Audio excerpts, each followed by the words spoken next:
भी middle class और मैं भी मिडिल क्लास, पर मैं इस ट्रैप से निकलने की कोशिश कर रहा हूँ। और मैं अभी 18 साल का हूँ और मैं इससे निकलने की कोशिश 4 साल से कर रहा हूँ। मगर तुम तो शायद मुझसे भी बड़े होंगे।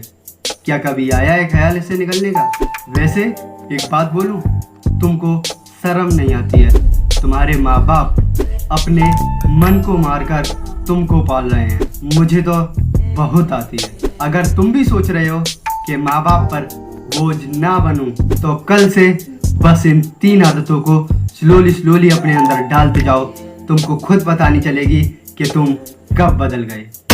पहला, wake up in the 4 AM। तुमने भी कभी नोटिस किया होगा कि जब भी तुम सुबह उठते हो तो तुम्हारी प्रोडक्टिविटी बहुत हाई होती है, पर जैसे ही दिन ढलता जाता है और तुम्हारी प्रोडक्टिविटी गिरती जाती है। अगर यहीं तुम सुबह जल्दी उठोगे तो तुम्हारी प्रोडक्टिविटी बहुत हाई होगी और इसी का तुम फ़ायदा उठा सकते हो। बस जब तुम जल्दी उठ जाओ तो फ़ोन मत चलाने लगना। क्या करना है वो मैं बताऊंगा आपको अगले पॉइंट में। Second point, learning a new skill. अभी तक तुमने क्या सीखा क्या नहीं सीखा उससे कोई मतलब नहीं, पर जो आगे अब तुम सीखोगे, जो तुम करोगे, उस पे ध्यान दो।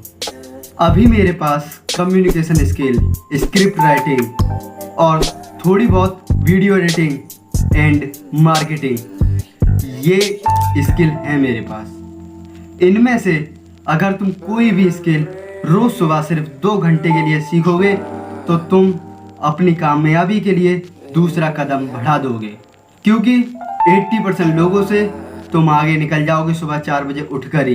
क्योंकि पूरी दुनिया में, या बोलूँ तो अपने इंडिया में, 80% लोग सुबह 4 बजे नहीं उठ पाते।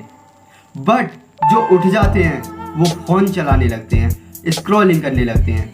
अगर वहीं तुम अपने स्किल पर ध्यान दोगे, अपनी स्किल सीखोगे, तो तुम कुछ ही महीनों में उस स्किल को मास्टर कर लोगे।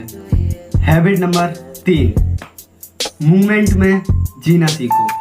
ये स्किल अगर आपने अपने अंदर डाल ली तो आप दुनिया के सिर्फ 90% लोगों से नहीं, जितने भी ज़्यादातर रिच लोग हैं उनसे भी आगे निकल जाओगे।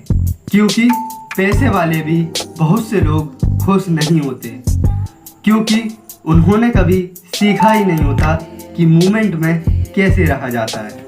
वहीं अगर तुम मूवमेंट में रहने लगे तो तुम काफ़ी ज़्यादा अपने आप को हैप्पी देखोगे। जैसे कि जब तुम खाना खा रहे हो तो तुम्हारा फोकस सिर्फ खाने पर होना चाहिए। जब तुम गर्लफ्रेंड से बात कर रहे हो तो तुम्हारा फोकस सिर्फ उससे बात करने पर होना चाहिए।